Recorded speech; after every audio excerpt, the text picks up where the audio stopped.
అద్భుతంగా ఉన్నది. మీలాద్ యొక్క సభ చాలా అద్భుతంగా ఉన్నది. స్వర్గంలో సమావేశమైన చిత్రంలా అనిపిస్తున్నది. స్వర్గంలో సమావేశమైన చిత్రంలా అనిపిస్తున్నది.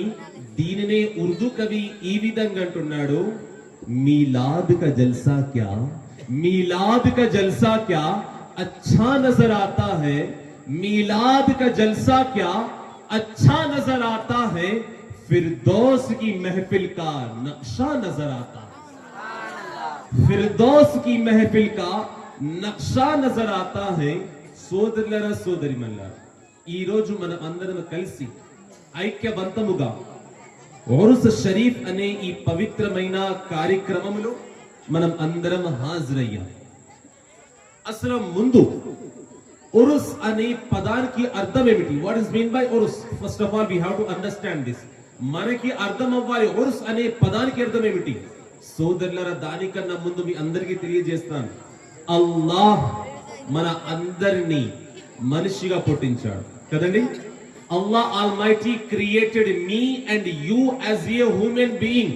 అల్లాహ్ మనల్ని మనిషిగా పుట్టించాడు. ఇది అల్లాహ్ యొక్క కృప మన పైన, ఇది అల్లాహ్ యొక్క దయ మన పైన. Because he is a creator, we are the creation. అల్లాహ్ సృష్టికర్త, మనం సృష్టింపబడ్డవాళ్ళం కదండి. అతడు కావాలంటే మనల్ని ఒక జంతువు లాగా పుట్టించవచ్చు కదండి. Because he is the creator, అతడు సృష్టికర్త.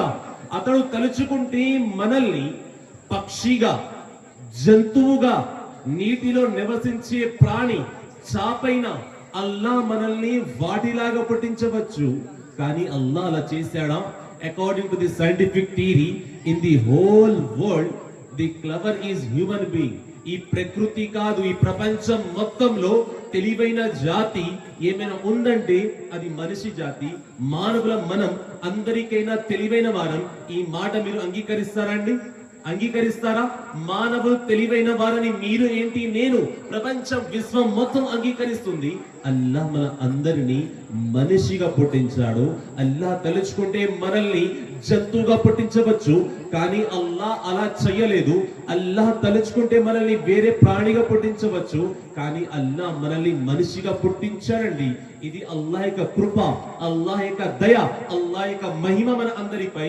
సోదరులారా, అంతటితో విడిచిపెట్టలేదు.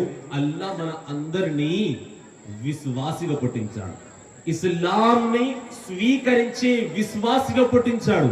ఆ తర్వాత చూసినట్లయితే అల్లాహ్ మన అందరినీ అహ్లే సున్నత్ వ జమాఅత్ లో పుట్టించాడు. ఆ తర్వాత చూసినట్లయితే అల్లాహ్ తలుచుకుంటే మనల్ని ఆదం గారి యొక్క ఉమ్మత్లో, అనగా ఈ ప్రపంచంలో మొట్టమొదటి మనిషి, మొట్టమొదటి ప్రవక్త హజ్రతే ఆదం గారు. సోదరులారా, ఆయన ప్రవక్త హజ్రతే ఆదం నుండి హజ్రతే ఈసా వరకు ఈ ప్రపంచంలో 1,24,000 దాదాపుగా ప్రవక్తలు వచ్చారు. సోదరులారా, వారు ఎందుకు వచ్చారంటే ఇస్లాంను ప్రజలకి అర్థం అవ్వాలని, ఇస్లాంను వ్యాపించాలని అల్లాహ్ వారిని పంపించాడు. అల్లాహ్ తలుచుకుంటే నన్ను మిమ్మల్ని ఆదం వారి యొక్క శిష్యులలో పుట్టించవచ్చు. అల్లాహ్ తలుచుకుంటే నన్ను మిమ్మల్ని హజ్రతే షీస్ అలైహిస్సలాం, హజ్రతే దావుద్ అలైహిస్సలాం, హజ్రతే యహ్యా అలైహిస్సలాం, హజ్రతే ఇబ్రాహీం ఇస్మాయిల్ అలైహిస్సలాం, హజ్రతే ఈసా వారి యొక్క ఉమ్మత్లో నన్ను మిమ్మల్ని పుట్టించవచ్చు. కానీ అల్లాహ్ అలా చేశాడా? చెయ్యలేదు. అల్లాహ్ నన్ను మిమ్మల్ని అందరినీ కలిపి అంతిమ దైవ ప్రవక్త, మానవ మహోపకారి, సర్వోన్నతుడు ముహమ్మదుర్ రసూలుల్లాహ్ సల్లల్లాహు అలైహి వసల్లం వారి యొక్క శిష్యులలో అల్లాహ్ మనల్ని పుట్టించాడు. ఇది మన అందరి పైన అల్లాహ్ చూపిన దయ, అల్లాహ్ చూపిన కృప, అల్లాహ్ చూపిన మహిమ. సోదరులారా, అంగీకరిస్తారా? ఇప్పుడు మీ అందరి మనసులో ఆలోచన రావచ్చు, ఇప్పుడు మీ అందరి మనసులో ఒక చిన్న డౌట్ రావచ్చు. ఓ గురుగారు, ఇప్పుడు మా ఇంట్లో పిల్లలు పుట్టినట్లయితే, బాబు లేదా పాప పుట్టినట్లయితే వారు కలిమా మహాప్రవక్త వారిని చదువుతారు. ఇందులో వింతకరమైన విషయం ఏముంది? సోదరులారా, అయితే తెలుసుకోండి, వాస్తవమే. మీ ఇంట్లో బాబు లేదా పాప జన్మించినట్లయితే వారు కలిమా మహాప్రవక్త వారిదే చదువుతారు. కానీ అల్లాహ్ మన పైన ఎంత కృప చూపించాడో చూడండి. హజ్రతే ఈసా అలైహిస్సలాం పేరు విన్నారా అండి? ఆయన ఈ ప్రపంచం జీసస్ అని కూడా పిలుస్తుంది. He is a prophet, he is a messenger, he came to this world to spread the Islam. ఆయన ఒక ప్రవక్త. సోదరులారా, ఆయన స్వయంగా ఒకసారి ప్రసంగం ఇస్తున్నప్పుడు ఆయన యొక్క శిష్యుల ముందు, ఆయన యొక్క అనుచరుల ముందు ఒక మాట అన్నారు. అదేమిటంటే, ఓ ప్రజలారా, అల్లాహ్ నన్ను ఒక ప్రవక్తగా పుట్టించాడు, అల్లాహ్ నన్ను ఒక ప్రవక్తగా పుట్టించాడు, కానీ నేను ఆనందంగా లేను. I'm not happy. Allah created me as a prophet, but I'm not happy. సోదరులారా, ఈ మాటలు విన్న తర్వాత ఆయన యొక్క అనుచరులు అందరూ టెన్షన్ కి గురయ్యారు, ఒత్తిడికి గురయ్యారు.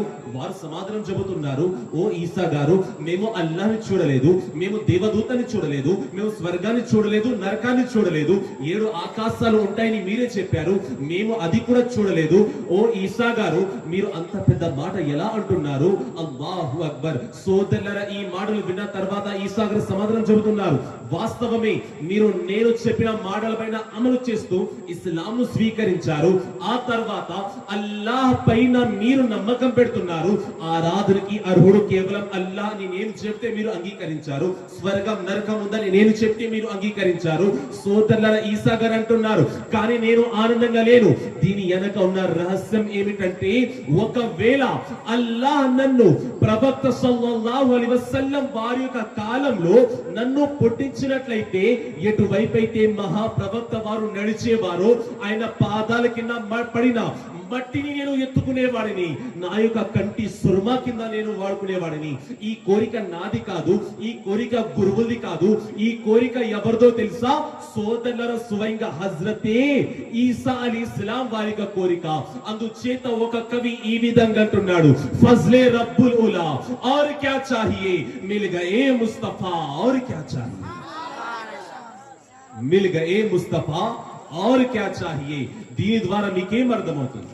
అల్లాహ్ మన అందరిపైన ఎంత దయ, ఎంత కృప, ఎంత మహిమ చూపాడో మనకి ఈ మాట ద్వారా అర్థమవుతుంది.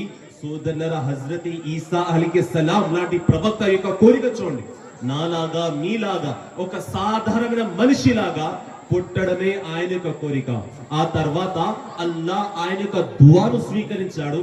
ప్రళయం వచ్చే 40 సంవత్సరాల ముందు హీ విల్ రిటర్న్ బ్యాక్. ఆయన మళ్ళీ ఈ ప్రపంచంలో తిరిగి వస్తారు. ఈసారి కలిమా లా ఇలాహ ఇల్లల్లాహ్ ఈసా రూహుల్లాది కాదు, ఈసారి కలిమా ఉంటుంది లా ఇలాహ ఇల్లల్లాహ్ ముహమ్మదుర్ రసూలుల్లాహ్. సోదరులారా, దీని ద్వారా మీకేం అర్థమవుతుంది? అల్హమ్దులిల్లాహ్, అల్లాహ్ మన పైన ఎంత దయ, ఎంత కృప చూపాడో దీని ద్వారా మనకి అర్థమవుతుంది. రండి, అదే ప్రేమలో మునిగి ఒకసారి ప్రేమగా, ఆప్యాయతగా దురూద్ షరీఫ్ చదవండి. అల్లాహుమ్మ సల్లి అలా సయ్యదినా వ షఫీనా వ నబీనా వ మౌలానా ముహమ్మద్ వ బారిక్ వ సల్లిం. సలాతు వ సలామున్ అలైక యా రసూలల్లాహ్, సలాతు వ సలామున్ అలైక yeah హబీబల్లాహ్.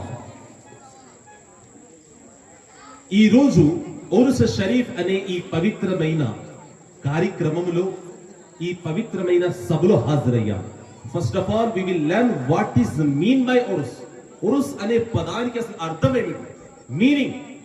The meaning of the Urs is happiness. Urs కా అసల్ మానా ఖుషీ హై.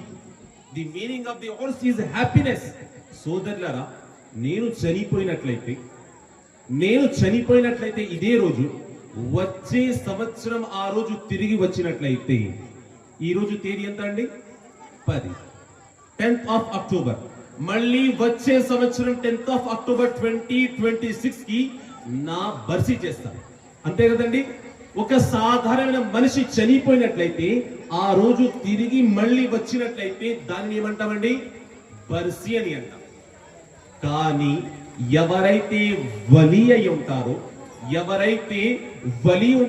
వారు ఎప్పుడైతే తుది శ్వాసను విడిచిపెడతారో, ఆ రోజు సంవత్సరం తర్వాత తిరిగి వచ్చినట్లయితే ఇప్పుడు దానిని మనం బర్సీ అనమండి. ఆ రోజుని మనం ఉరుస్ షరీఫ్ అని అంటాం. ఆ రోజునే ఉరుస్ షరీఫ్ అని అంటాం. సోదరులారా, సోదర మహాశివులారా, ఉరుస్ అనే పదానికి అర్థం సంతోషం, ఆనందం, హ్యాపీనెస్. ఇక్కడ వరకు మనకు అర్థమవుతుంది. एक आम इंसान के मर जाने के दिन को बरसी कहा जाए, वही अगर अल्लाह के वली के गुजर जाने के दिन को हम उर्स शरीफ कहते हैं. ఇక్కడ వరకు మనకు అర్థమవుతుంది. अब आइए, वली की पहचान क्या है? हर कोई वली नहीं होता, अंदर वली कार वली की